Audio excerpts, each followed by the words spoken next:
Kita siapkan hati, kita tundukkan kepala, kita satu di dalam doa.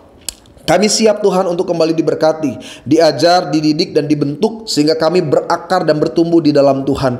Hamba serahkan setiap jemaat Tuhan dimanapun mereka menyaksikan video ini, mereka duduk, berdiri, atau berbaring, kuasa Tuhan tetap bekerja bagi mereka. Hamba doa, sembunyikan hamba di balik salib-Mu Tuhan, karena umat-Mu tidak butuh manusia, mereka butuh Tuhan yang hadir di hati mereka. Sehingga video khotbah ini membuat kami yang lemah menjadi kuat, kami yang terikat dilepaskan, yang bersusah dihiburkan, bahkan kami yang sakit disembuhkan. Berkaryalah Tuhan. Di dalam nama Bapa, Putra, dan Kudus, setiap kita siap bersama-sama kita katakan amin. Haleluya, puji Tuhan. Sama-sama jemaat Tuhan yang terkasih, saya mau ajak setiap kita buka Alkitab kita.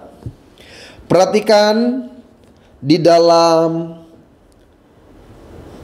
Perjanjian baru 2 Korintus pasal yang ke-9, 2 Korintus pasal yang ke-9 ayat 6 sampai dengan ayat yang ke-7. Sekali lagi perhatikan baik, 2 Korintus pasal yang ke-9 ayat 6 sampai dengan yang ke-7. Jemaat Tuhan juga bisa melihat dari layar ini karena akan ditampilkan kedua ayat yang sudah saya persiapkan. Perhatikan 2 Korintus pasal yang ke-9 ayat yang ke-6 sampai dengan ayat yang ke-7. Saya baca, camkanlah ini, orang yang menabur sedikit akan menuai sedikit juga, dan orang yang menabur banyak akan menuai banyak juga. Hendaklah masing-masing memberi menurut kerelaan hatinya, jangan dengan sedih hati atau karena paksaan, sebab Allah mengasihi orang-orang yang memberi dengan sukacita. Saudara, ayat yang kita baca seringkali menjadi ayat yang dipakai gereja ketika memberikan persembahan. Jadi ketika bagi sesi persembahan, biasanya ini salah satu ayat yang suka ditampilkan. Nah, memberi itu sebenarnya Alkitab coba ajarkan bukan berdasarkan jumlah banyak atau sedikitnya. Sesungguhnya yang Tuhan nilai adalah kerelaan hatinya. Orang memberi banyak bisa salah ketika seperti Paulus katakan, mungkin dia terpaksa, mungkin dia sedih hati, dia memberi banyak, tapi mungkin tidak ada hati yang murni di hadapan Tuhan, dan saya mau katakan persembahannya tidak berbau harum di hadapan Tuhan. Begitu juga ketika engkau bisa memberi dalam keadaan mungkin tidak terlalu jumlah yang besar, tapi mungkin sesuai dengan kapasitas dan keadaan saudara. Disinilah letak perkenanan Tuhan bisa terjadi melalui apa yang menjadi kita beri. Tapi intinya sederhana, orang memberi itu dasarnya dari hati, saudara. Nah, ada banyak orang Kristen, dia sudah hidup dalam Tuhan bertahun-tahun, tapi nggak bisa mengalami pertumbuhan yang besar. Persoalannya bukan di pengetahuan. Mungkin ilmu tentang Alkitabnya luar biasa. Jangan-jangan bahkan dia sudah masuk sekolah Alkitab, ikut pendidikan teologi, tapi persoalannya hatinya yang belum diperbaharui. Nah, keserakahan hati adalah salah satu hal yang harus dibersihkan dari hati saya dan hati saudara. Karena keserakahan hati adalah hal yang Tuhan benci. Orang karena serakah akan jatuh ke dalam pencobaan. Nanti kita lihat ayatnya, perhatikan baik. Kalau bicara tentang sukses, kaya, berhasil, mapan gitu, saudara perhatikan deh. Ada dua pandangan orang Kristen yang menganggap seringkali ya kekayaan itu berkat kebaikan Tuhan, tetapi tidak sedikit juga ada orang beranggapan kekayaan itu adalah sebuah dosa. Saya mulai dari sini dulu.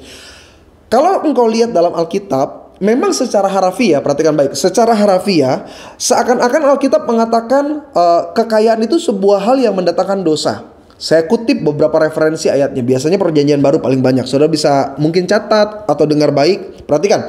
Dalam Matius pasal 19 24 sampai 25 jelas dikatakan bahwa orang kaya itu sukar masuk sorga. Dalam Yakobus pasal 5 1 sampai 6 bahkan perikopnya mengatakan peringatan kepada orang kaya. Dalam Lukas pasal 6 ayat 24 dikatakan celakalah hai kamu yang kaya. Lukas 16 ayat 19 sampai 31 dikisahkan tentang Lazarus dengan orang kaya. Lazarus nanti masuk sorga, orang kaya nanti masuk neraka. Dalam 1 Timotius pasal 6 ayat 10 dikatakan akar kejahatan adalah cinta uang. Sehingga seringkali kita melihat kekayaan itu sebagai hal yang harus dijauhi. Pokoknya kalau ikut Yesus itu harus sengsara, harus menderita, itu baru yang sempurna. No, saudara, pandanganmu itu nggak salah, tapi kurang tepat. Karena pada dasarnya, kalau kita mau lebih terbuka, sesungguhnya Alkitab itu tidak anti dengan kekayaan. Loh, orang kekayaan itu datangnya dari Tuhan kok. Alkitab menceritakan sumber-sumber kekayaan itu berasal dari Allah itu sendiri. Abraham, Ishak, siapa lagi? Yakub, Daud, Salomo, Yabes, engkau sebut nama-namanya. Tapi intinya Tuhan yang memberkati mereka berlimpah-limpah. Karena pada dasarnya bukan kekayaan yang Tuhan benci. Yang Tuhan benci adalah keserakahan atau ketamakan hati kita. Sama-sama bilang sama saya tidak boleh serakah. Saya tidak boleh tamak. Tidak ada seorang pun manusia pada dasarnya di bumi ini yang mau hidup susah. Orang tuh selalu ingin berhasil, ya kan? Saudara kalau datang ke gereja, mau terimanya berkat atau terimanya kutuk?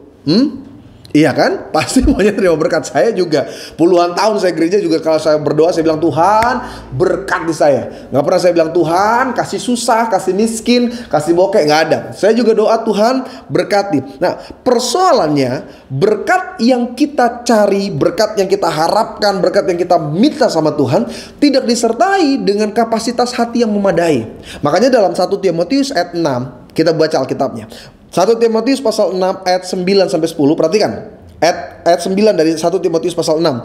Tetapi mereka yang ingin kaya terjatuh ke dalam pencobaan, bukan hatinya, bukan kekayaannya, tetapi hatinya. Perhatikan kembali, ke dalam jerat dan ke dalam berbagai-bagai nafsu yang hampa dan yang mencelakakan, yang menenggelamkan manusia ke dalam reruntuhan dan kebinasaan. Ayat 10. Karena akar segala kejahatan ialah cinta uang, sebab oleh memburu uanglah beberapa orang telah menyimpang dari iman dan menyiksa dirinya dengan berbagai-bagai duka. Kenapa? Bukan kekayaannya jadi persoalan, hatinya yang menjadi pertanyaan. Kita sebagai orang percaya itu harus waspada ketika engkau bekerja, berkarir, meniti kesuksesan. Coba deh dicek hati kita. Apakah engkau ikut apa yang Tuhan mau atau engkau ikut apa yang engkau inginkan? Karena kalau kita ikut apa yang Tuhan mau, seperti Ishak, Alkitab katakan di tempat di mana kekeringan terjadi dia menabur, di tempat itu juga, di tahun itu juga dia menuai ratusan kali ganda. Itu yang Tuhan mau. Tapi jangan-jangan kita seringkali mengejar sesuatu berdasarkan cuma apa yang kita inginkan, bukan apa yang Tuhan inginkan. Salah satu suku yang ada di Afrika namanya suku Zulu. Kalau saudara pernah perhatikan dulu, Gembala Sidang pernah membawa ini dalam salah satu ilustrasi khotbahnya. Gembala Sidang bilang begini. Jadi untuk menangkap seekor kera, monyet, suku Zulu itu nggak perlu pakai senjata, tidak perlu pakai perangkap-perangkap yang ribet-ribet atau dengan tenaga capek-capek berlari. No, mereka cukup ambil dua jenis tanaman, momelon atau labu. Intinya tanaman itu di dalamnya itu kosong. Iya. Jadi dilubangi dengan ukuran tertentu, lalu di dalam itu diisi kacang, ditaruh aja gitu, digeletakin. Nanti pelan-pelan, mungkin karena aroma atau penasaran, kera-kera akan datang dan mulai menyadari di dalam labu atau melon itu ada kacang. Ketika mereka masuk tangannya untuk mengambil kacang, menggenggam kacang, dan ketika dia coba keluarkan, ya, you know what I mean. Lubang yang tadinya masuk cukup dengan tangannya itu tidak akan lagi muat untuk mengeluarkan tangannya. Kenapa? Dia sudah menggenggam kacang. Dan ketika monyet itu sudah menggenggam kacang, dia gak bisa lepas, dia akan mulai panik dan dia mulai teriak. Tetapi dia tidak pernah melepaskan kacangnya. Dan para penduduk suku Zulu dengan mudahnya santai, gak perlu lari, cukup jalan santai. Monyet itu gak bisa lepas karena di tangannya sudah ada bandul besar, buah labu atau melon itu yang mengikat tangannya. Suku Zulu hanya tinggal pegang, masukkan karung, dan dia dapat. Monyet jatuh justru karena ketamakan dan keserakahannya. Saya khawatir saudara, seringkali tanpa sadar itu yang terjadi bagi kita. Tuhan sebenarnya sudah menempatkan yang baik, berkatnya sudah diatur dengan tepat, tapi ketamakan dan keserakahan membuat kita jatuh ke dalam berbagai-bagai pencobaan. Saudara jangan pandang serakah itu sebagai dosa kecil. Perhatikan ya, dalam Efesus pasal 5 ayat yang kelima, Alkitab ajarkan begini, serakah adalah salah satu dosa yang menyebabkan orang gak bisa masuk surga. Dalam Kolose pasal 3 ayat yang kelima, serakah sama dengan penyembahan berhala, menyembah mamon. Dalam 1 Timotius pasal yang ke-6 ayat ke-10, serakah membuka pintu ke berbagai-bagai dosa. Nah, ada 3 hal yang saya catat, apa yang menjadi penyebab dan dampak dari keserakahan. Perhatikan baik. Yang pertama, dampak dari orang yang serakah dan penyebabnya biasanya karena terlalu banyak membanding-bandingkan dan tidak bisa hidup bersyukur. Ibrani pasal 13 ayat yang kelima, buka Alkitab saudara atau perhatikan, dengar baik. Janganlah kamu menjadi hamba uang dan cukupkanlah dirimu dengan apa yang ada padamu. Karena Allah telah berfirman, aku sekali-kali tidak akan pernah membiarkan engkau. Amin. Dan aku sekali-kali tidak akan pernah meninggalkan engkau. Amin. Ada banyak kita hidup hari-hari ini, tapi kalau mau jujur, pusing dengan apa yang orang lain punya. Tahu nggak ciri orang sirik? Orang sirik itu gini, susah lihat orang senang, senang lihat orang susah. Coba saudara, saudara kalau lihat sosial media, Instagram, ya kan, Facebook, kalau lihat orang lain jalan-jalan bisa beli sesuatu, jujur aja, jujur ya kan, jujur. Lebih cenderung susah atau ikut senang?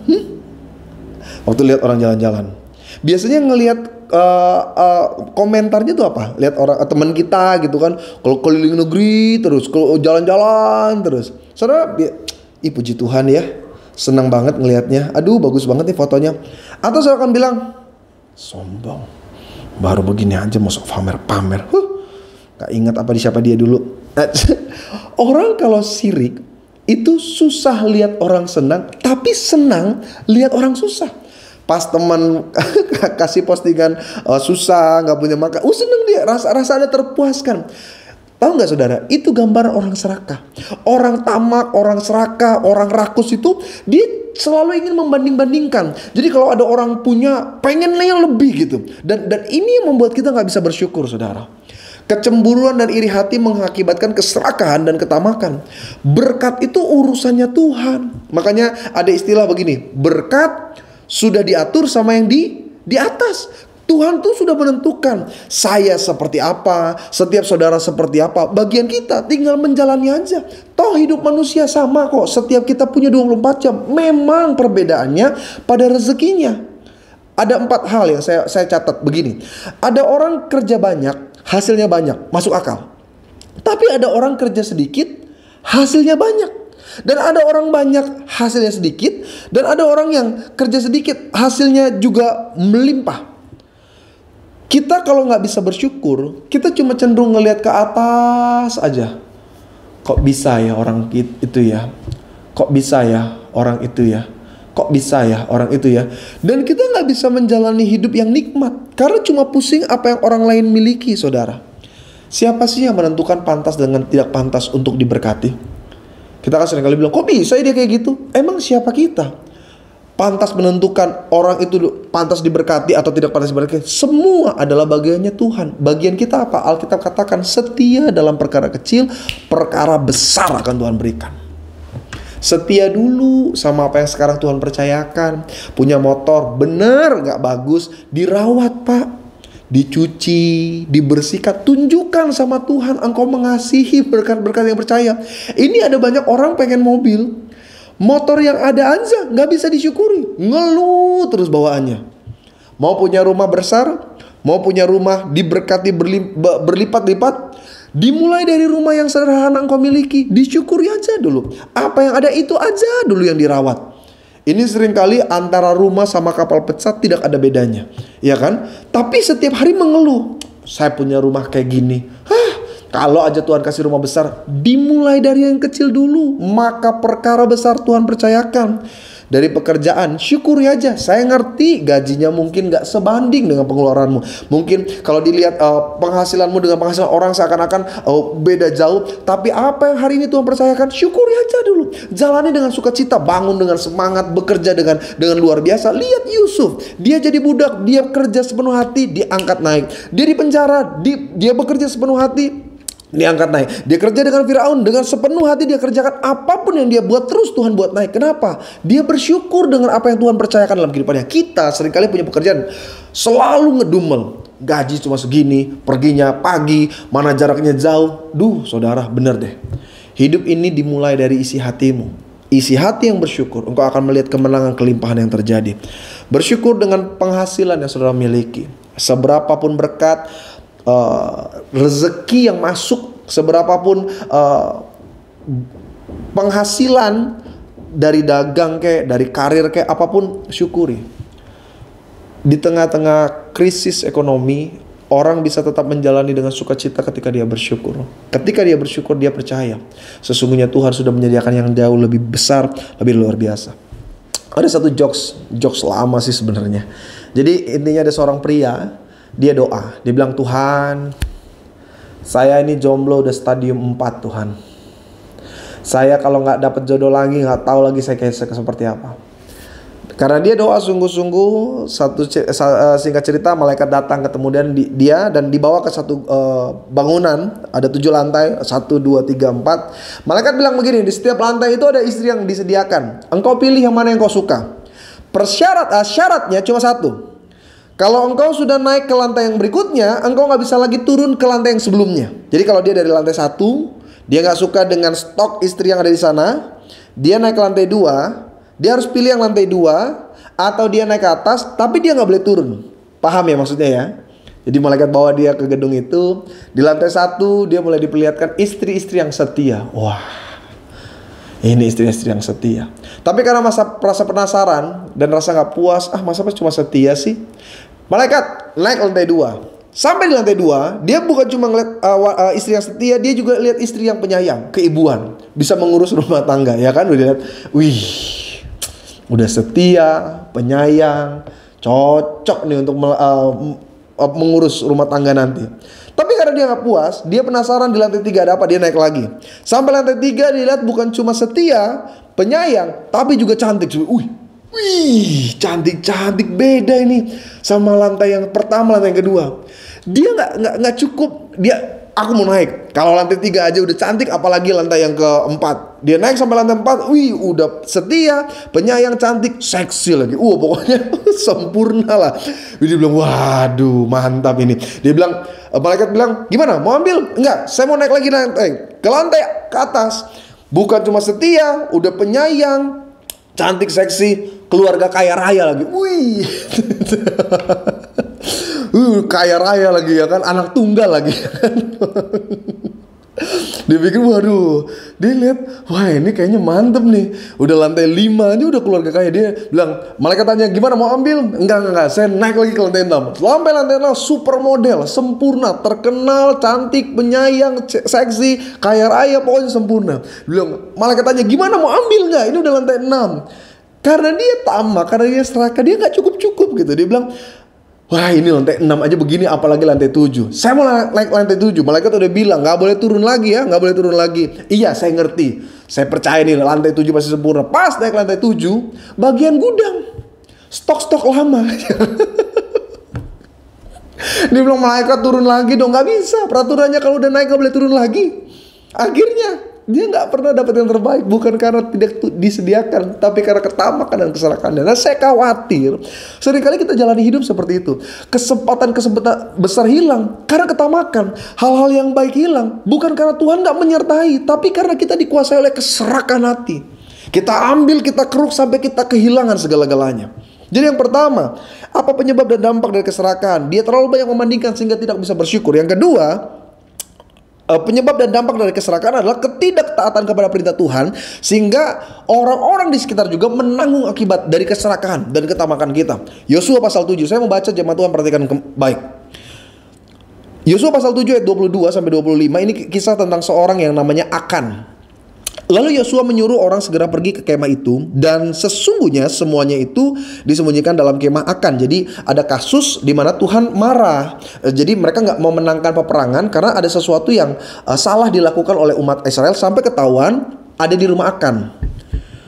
Ternyata disembunyikan di dalam kemah Akan, dan perak itu ada di bawah sekali. Maka mereka mengambil semuanya itu dari dalam kemah, lalu membawanya kepada Yosua dan kepada semua orang Israel dan mencurahkannya di hadapan Tuhan.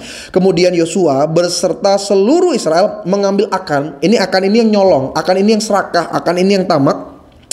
Mengambil Akan dan perak, jubah dan emas sebatang itu, anak-anaknya laki-laki dan anak-anaknya perempuan, lembunya, keledainya, kambing dombanya, kemahnya dan segala kepunyaannya, lalu semuanya itu dibawa di lembah Akor. Di lembah Akor. Berkatalah Yosua, seperti engkau mencelakai kami, maka Tuhan pun mencelakakan engkau pada hari ini. Lalu seluruh Israel melontari dia dengan batu. Semuanya itu dibakar dengan api dan dilempari dengan batu.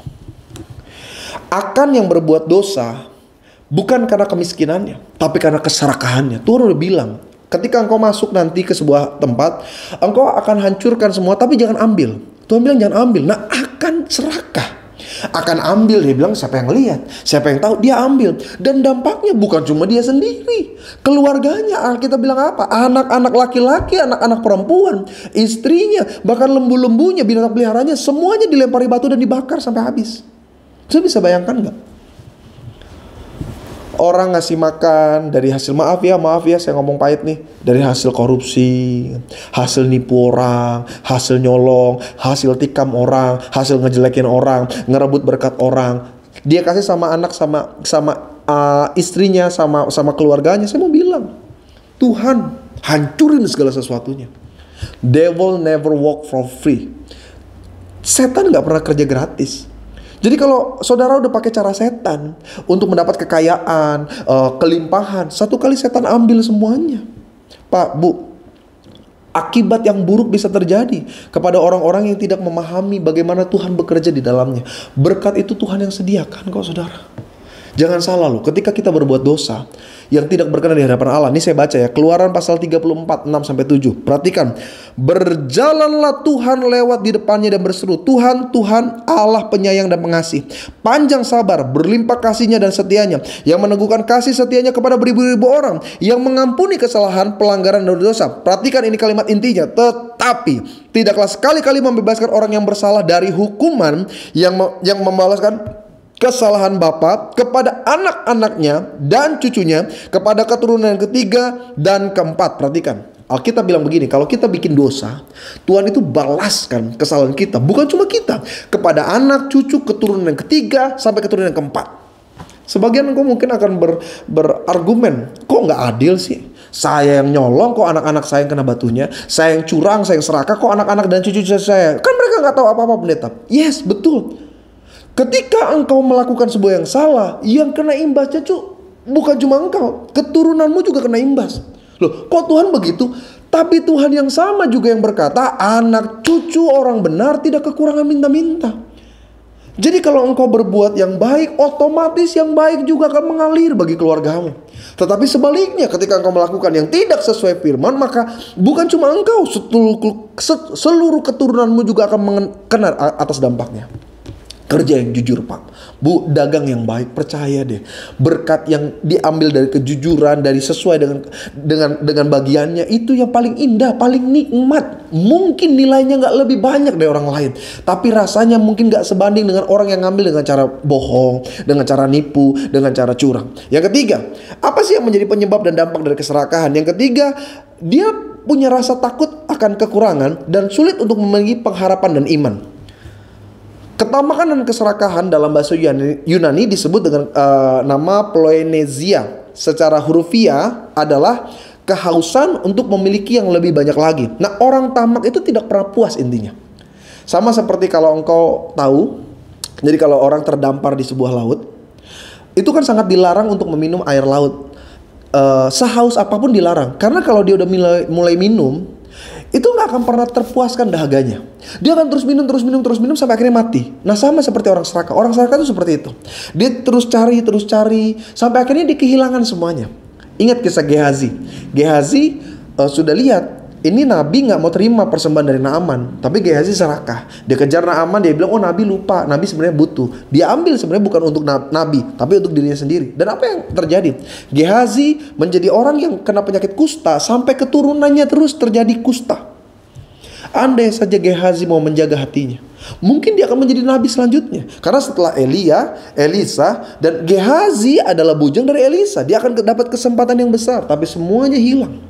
Kenapa? Keserakahan. Saudara, saya mau ajak setiap jemaat Tuhan untuk hidup dengan baik. Jangan sampai jual hidup cuma demi jangan jual nama baik, jangan jual keluarga, jangan jual apapun demi harta. Tuhan yang sediakan segala sesuatu. Amsal bilang begini, nama baik lebih berharga daripada kekayaan besar. Dikasih orang lebih baik daripada perak dan emas. Kita satu dalam doa. Terima kasih buat firman yang sudah kami dengar. Biarlah ini menegur kami, Tuhan. Mengubah hidup kami untuk semakin lebih baik lagi di dalam Tuhan. Berkati umat-Mu, siapapun yang mendengar, dimanapun mereka berada. Kami mengambil komitmen untuk hidup sesuai dengan apa yang Tuhan mau, bukan apa yang kami inginkan. Di dalam nama Bapa, Putra, Kudus, diberkatilah kami. Haleluya, puji Tuhan. Amin. Terima kasih sudah menyaksikan video ini sampai akhir. Kita jumpa kembali dalam video program dari GBHMJ bersama dengan saya Pendeta Yebi Tambayong. Tuhan Yesus memberkati. Amin.